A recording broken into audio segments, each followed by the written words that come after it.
Eh bien, les Toulonnais peuvent s'en mordre les doigts parce qu'ils avaient vraiment la place de se qualifier face au Leinster hier en demi-finale de Champions Cup. Toulon s'est incliné 29-25 à l'Aviva Stadium de Dublin face aux Irlandais du Leinster. Leinster retrouve la finale de Champions Cup 2 ans après sa dernière finale face au Stade Toulousain.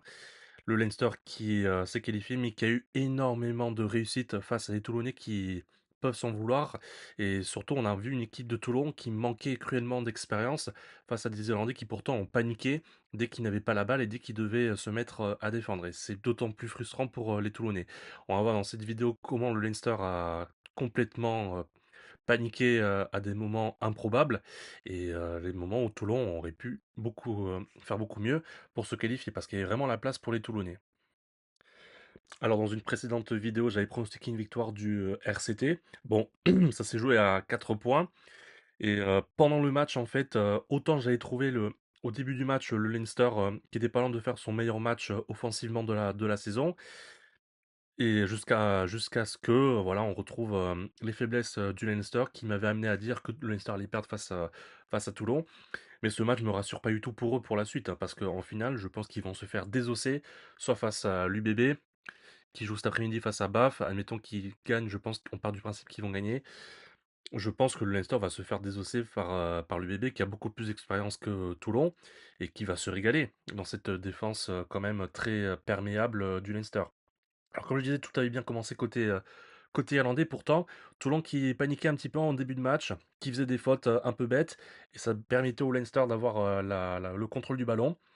Et j'ai bien aimé les structures offensives du Leinster, donc voilà, là on voit un lancement de jeu très classique côté Leinster qu'on voit tout depuis le début de la saison. Et là, le coup d'œil de Gibson Park, le jeu dans le fermé, j'ai beaucoup aimé ce qu'a fait Gibson Park dans ce match, notamment ses retours dans le fermé. Et vous voyez encore une fois là, deuxième retour dans le fermé dans la même action qui amène au premier essai du Leinster. Donc vraiment, l'attaque du Leinster a vraiment été intéressante. Et côté toulonnais, par contre, on a vu dans la relance de jeu là, cette cellule de 3 avant avec Harry Burn en soutien derrière. Côté toulonnais, on s'est jeté. On se jette en défense, on se jette à deux sur le même défenseur et ça ouvre des espaces béants pour le Leinster. Et une action un peu plus tard où il y a une suspicion de Ioane qui va en touche avec son pied. Pareil, c'est Brex qui se jette en défense et qui loupe son plaquage et qui laisse un espace. Donc vraiment dommage côté Toulonnais d'avoir paniqué. Pour moi, ça montre que Toulon a vraiment paniqué, a eu du mal à rentrer dans ce match, a été impressionné en fait par le nom, juste le nom Leinster. C'est vrai que c'est assez intimidant. À l'Aviva Stadium, de jouer au Leinster, mais voilà, Toulon avait pourtant les armes pour gagner et on le voit conséquence. Harry Burn, l'espace pour franchir la ligne d'avantage et derrière Gibson Park qui joue très bien le coup pour le premier essai. Autre moment, voilà, où Brex, vous avez vu Brex qui sort de sa ligne de défense, et derrière le Leinster, qui est à deux doigts de marquer le deuxième essai. Il y a une en avant de Gibson Park, heureusement, parce que le Toulon aurait pu être peut-être plus largué au score dès l'entame par les Irlandais. Et finalement, Toulon n'a pas été très longtemps largué au score en première mi-temps. Là, on les voit, ils ne sont qu'à un point alors qu'ils auraient pu être à 10 points.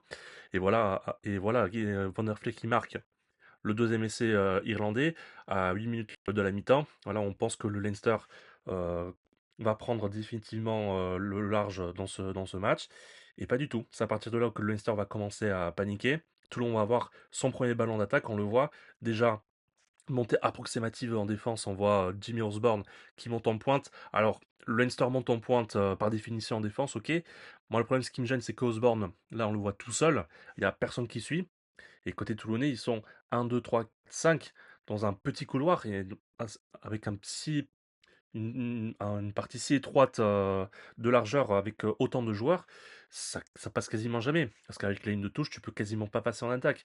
Et Jimmy Osborne qui monte en pointe, qui veut absolument pas que le ballon aille sur l'extérieur, alors que pourtant, vous voyez, côté toulonnais, c'est difficile d'avancer, de gagner des mètres. Et là déjà, on voit une première faute côté irlandaise, deuxième faute avec Doris là, qui va rentrer sur le côté et qui veut contester le ballon. Des fautes stupides côté irlandais.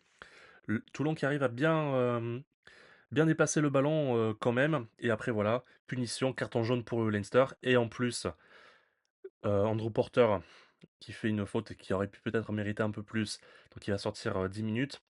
Derrière, Toulon qui enfonce le Leinster devant. Deuxième carton jaune pour les Irlandais.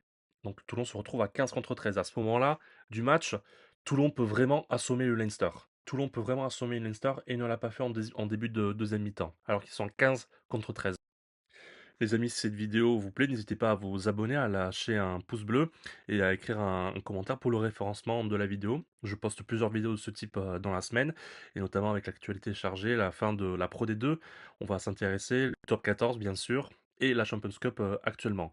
Alors, début de deuxième mi-temps, Toulon qui est à 15 contre 13 et qui a décidé de jouer un ballon sur le renvoi dans son camp. Moi, j'étais pour le principe, à 15 contre 13, il faut jouer, il faut optimiser sa supériorité numérique. Le problème, voilà, c'est que mauvaise, utilisation du ballon, problème technique, et c'est quand même, c'est quand même bête parce qu'il y a eu la mi-temps avant pour avoir des ajustements sur les déplacements des joueurs, sur la profondeur des joueurs, sur tes espaces entre joueurs en attaque. Et dès le premier ballon de deuxième mi-temps, voilà, le Toulon qui se fait contrer, le Leinster qui récupère la balle et qui a 13 contre 15 va marquer un essai. Donc vraiment, c'est le tournant peut-être du match parce que Toulon est à 3 points et ils se retrouvent ils sont à moins de 3, ils peuvent être à plus 4, prendre le score, l'avantage, et ils vont se retrouver à -11. À -10, pardon. C'est catastrophique. À ce niveau-là, c'est terrible pour les hommes de Pierre Mignoni. Un secteur où Toulon devait s'appuyer normalement dans ce match, c'était la mêlée fermée, avec le Leinster en plus qui avait un pilier gauche, pardon, semi-professionnel, qui je crois il travaille dans une assurance en même temps. Et pourtant c'est le Leinster qui a martyrisé Toulon en mêlée fermée. Donc c'est euh, c'est vraiment bête côté toulonnais, et heureusement que Gigashvili est rentré assez rapidement en deuxième mi-temps pour inverser la tendance, parce que vraiment, le Leinster qui domine Toulon en mêlée, moi j'avais pas prévu ça, et je pense que les Toulonnais non plus n'avaient pas prévu ça. Là où Toulon aura les boules sur ce match, c'est qu'ils ont été beaucoup plus efficaces ballon en main et beaucoup plus dangereux. On le voit en attaque, 8 franchissements côté toulonnais contre seulement 2 côté irlandais, 294 mètres parcourus balle en main, et surtout la défense du Leinster, 35 plaquages manqués, seulement 80% de plaquages réussis. Et regardez ces stats sur les plaquages manqués. Dominant tackle, non. Les plaquages manqués, on a Rico Ioane qui a raté 8 plaquages sur ce match. Riku Ioane et Saint-Prendergast en un quart d'heure qui en a loupé 3. Donc vraiment une fébrilité défensive du Leinster. Et c'est vraiment dommage côté Toulonnais de ne pas avoir fixé à la mêlée pour ne pas se faire pénaliser, de ne pas avoir rendu des ballons trop bêtement, parce que ils avaient largement les moyens de faire encore plus mal à cette défense du Leinster, qui vraiment pour moi est bancale. Cette défense du Leinster est bancale. À ce point, rater autant de plaquages dès que Toulon a à peine la balle, c'est catastrophique. Et on voit la différence d'efficacité entre les deux attaques. Côté toulonnais, 3 entrées seulement dans les 22 mètres du Leinster, et en moyenne 6,3 points marqués. C'est énorme, vraiment c'est énorme. Alors côté irlandais, 4,3 points par entrée pour 6 entrées, c'est très correct, c'est un très bon score. Mais côté toulonnais, c'est incroyable. Plus de 6 points marqués par entrée. Ah, vraiment, il y a de quoi avoir les boules. Donc voilà. Est-ce que le Leinster va aller au bout et va gagner face à l'UBB ou face à BAF? Moi vraiment j'ai du mal. Je pense que Bordeaux-Bègles va se régaler dans cette défense du Leinster. Comme je disais, Bordeaux-Bègles aura beaucoup plus d'expérience, ne fera à mon avis pas les mêmes erreurs bêtes que Toulon, aura une mêlée déjà, sera beaucoup moins pénalisé.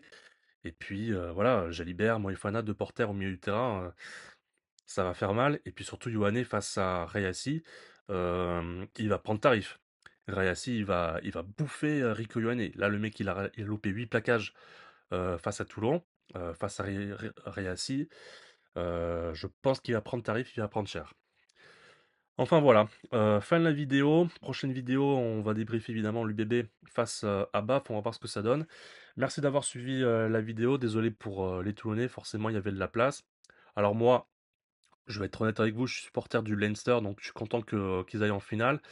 Mais bon, je me fais pas d'illusions. Je pense ils auraient dû perdre face à Toulon, très honnêtement.